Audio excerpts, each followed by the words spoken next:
Assalamualaikum warahmatullahi wabarakatuh. Selamat datang, selamat bergabung, dan selamat berjumpa kembali di channel Rusky Bikatra, salah satu channel yang akan selalu berbagi serta mengupas tuntas tentang ilmu seputar peternakan entok. Namun seperti biasa, sebelum kita lanjut ke videonya, terlebih dahulu saya akan mendoakan buat teman-teman yang sudah klik video ini, mudah-mudahan senantiasa diberikan kesehatan, kemurahan rezeki, serta dimudahkan dalam segala urusannya. Teman-teman dan sahabat semua,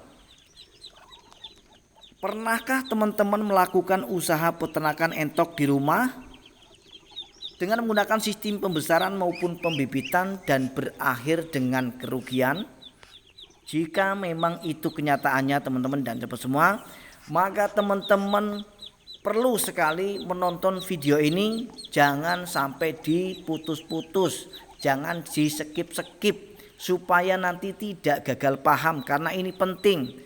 Khususnya adalah buat teman-teman yang memang pernah mengalami kerugian dalam beternak, ya, supaya nanti teman-teman tidak rugi lagi. Dan buat teman-teman pemula yang memang mau belajar ternak entok, ini justru malah pas banget, karena tema yang akan kita bahas kali ini adalah tentang trik dan strategi dalam budidaya entok yang menguntungkan, ya.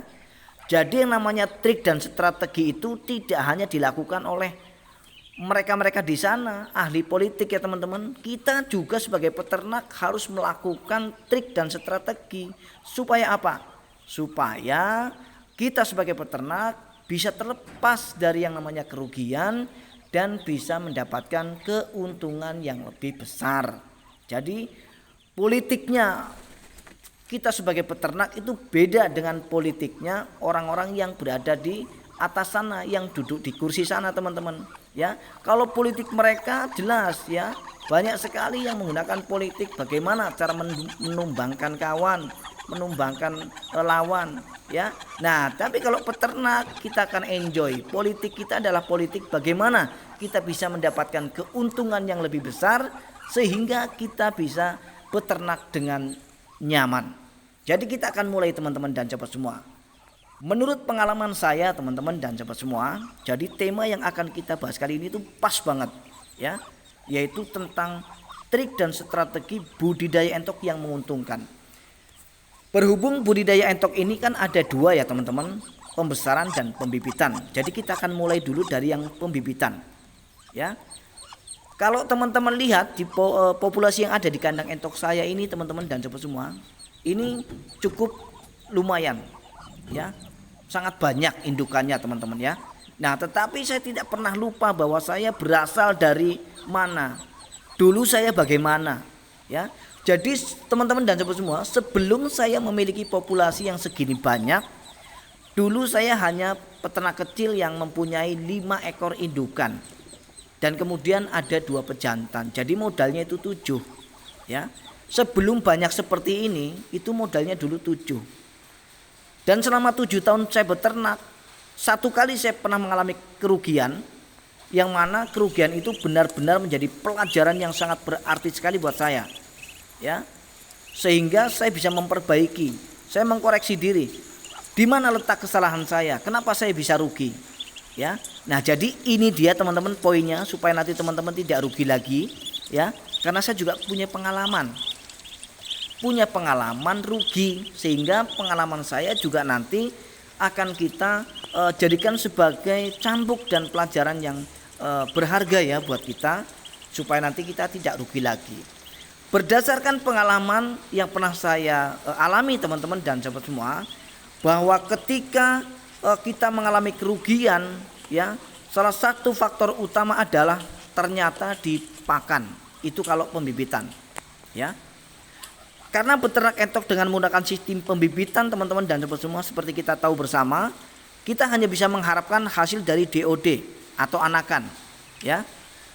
Bagaimana entok atau indukan entok kita supaya cepat bertelur, menetas, dan kemudian menghasilkan DOD atau anakan, ya, itu tugas kita. Jadi pakan-pakan yang kita gunakan itu tidak harus dari pakan pabrikan. Nah, dulu kenapa saya bisa rugi? Ya karena saya masih awam. Pertama kali saya beternak, saya push, saya drop, saya stok pakan pabrikan sebanyak mungkin waktu itu teman-teman dan sahabat semua, ya. untuk saya kasih makan pada indukan dan pejantan saya. Sehingga setelah dikalkulasi teman-teman dan semua, antara biaya pakan dengan hasil DOD yang saya jual itu tidak seimbang, tidak sebanding. Nah, inilah letak kesalahan saya. Kenapa? Karena saya mutlak menggunakan pakan pabrikan. Ya, teman-teman. Nah, jadi pengalaman itu betul-betul membuat saya tuh kemudian berpikir, oh ternyata begini, ya, ternyata ini yang membuat saya rugi. Sehingga kemudian saya pelajari, ya, saya kemudian beralih kepada pakan alternatif, ya. Bukan, sekali lagi, bukan berarti saya melarang teman-teman untuk membeli atau menggunakan pakan pabrikan. Itu tidak, sama sekali tidak, ya. Jadi kalau masalah teman-teman mau menggunakan pakan pabrikan atau pakan alternatif itu ya terserah teman-teman. Tapi saya menceritakan tentang pengalaman saya ketika ternak yang kita kelola adalah ternak pembibitan, maka sebetulnya kita tidak memerlukan pakan pabrikan pun entok-entok tetap bertelur. Ya seperti yang kita lihat ini teman-teman, ya.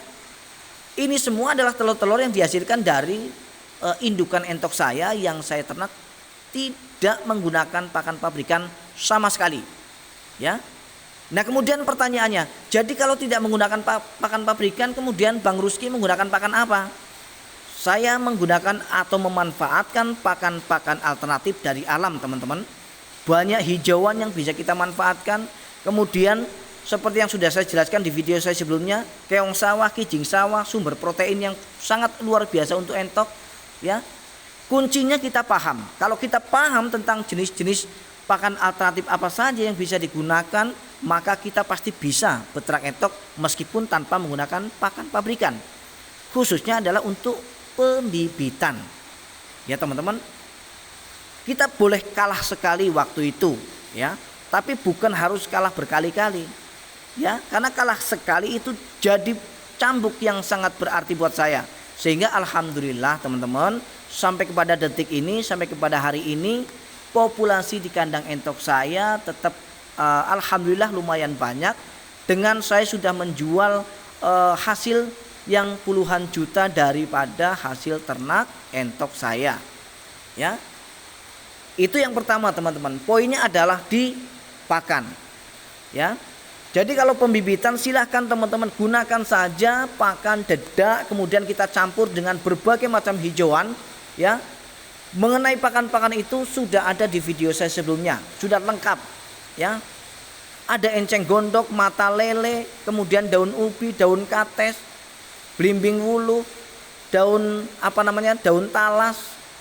Itu semua adalah sumber pakan gratis yang bisa kita miliki, yang bisa kita dapatkan dari alam. Kuncinya kita mau bergerak teman-teman, ya. Yang namanya kita ingin hasil, ya kita tentu saja harus mau bergerak, ya. Nah itu yang pertama. Kemudian selanjutnya, ya, yang membuat kita rugi adalah di pemasaran. Kita tidak bisa menentukan harga, ya. Jadi begitu netas seperti ini, ada DOD yang usia 1 minggu, kemudian 2 minggu, kita bingung mau ngasih harga berapa, dan kemudian kita bingung mau jual di mana, ya. Jadi tentang bagaimana cara memasarkan entok yang tepat dan bisa menguntungkan, di video saya sebelumnya sudah ada. Silakan dicek saja di channel ini. Karena nanti kalau kita akan bahas semua di sini, maka akan banyak sekali, panjang durasinya, sehingga teman-teman nanti pasti akan berkomentar batrit, banyak cerita. Padahal cerita yang saya sampaikan ini adalah cerita motivasi supaya nanti teman-teman tidak gagal dan tidak rugi lagi dalam beternak. Oke, kita akan lanjut ke pembesarannya. Jadi untuk pembesaran itu beda ya teman-teman, beda dengan pembibitan. Kalau pembesaran, karena kita membesarkan dari DOD atau dari anakan, sehingga kita jelas-jelas membutuhkan atau harus melibatkan pakan dari pabrikan. Selama kita belum berhasil mengganti peran daripada pakan pabrikan, maka selama itu juga kita tetap akan melibatkan pakan pabrikan ya teman-teman. Karena kita belum bisa menciptakan sendiri, ya. Pelet 511 itu adalah pelet yang terbaik yang selalu saya gunakan. Jadi kalau teman-teman bertanya, Ya, Bang Rusky itu membesarkan entok menggunakan pelet apa? Jadi sebelum ditanya saya jawab. Untuk membesarkan entok usia 1 hari sampai kepada 2 bulan, yang saya gunakan adalah pelet merek Bravo 311 untuk anak entok usia 2 minggu ke bawah. Kemudian untuk 2 minggu ke atas sampai kepada 2 bulan, saya gunakan Bravo 511. Ya, beda ya, 311 untuk 2 minggu ke bawah, kemudian 511 untuk 2 minggu ke atas sampai kepada 2 bulan. Dan setelah usia 2 minggu kita menggunakan 511, kita akan campur dengan pelet 152. Itu saja pesan saya. Ya. Kalau masalah komposisinya, kalau masalah takarannya, ya berapa perbandingannya, silahkan dicek di video saya sebelumnya. Bagaimana cara membesarkan anak entok dengan baik sehingga bisa menghasilkan DOD ataupun anak entok yang berkualitas, mempunyai nilai jual yang tinggi karena bobotnya yang maksimal. Ya. Nah, jadi teman-teman dan sobat semua, poinnya kalau kita beternak entok dengan menggunakan sistem pembesaran, setelah kita sudah kenalkan tadi bahwa kita harus menggunakan pakan pabrikan merek Bravo 311 dan 511, maka untuk selanjutnya supaya kita berhasil adalah perawatan. Perawatan untuk membesarkan anak entok itu lebih rumit daripada memelihara indukan. Jelas ya, lebih rumit karena tingkat kematiannya itu lebih besar.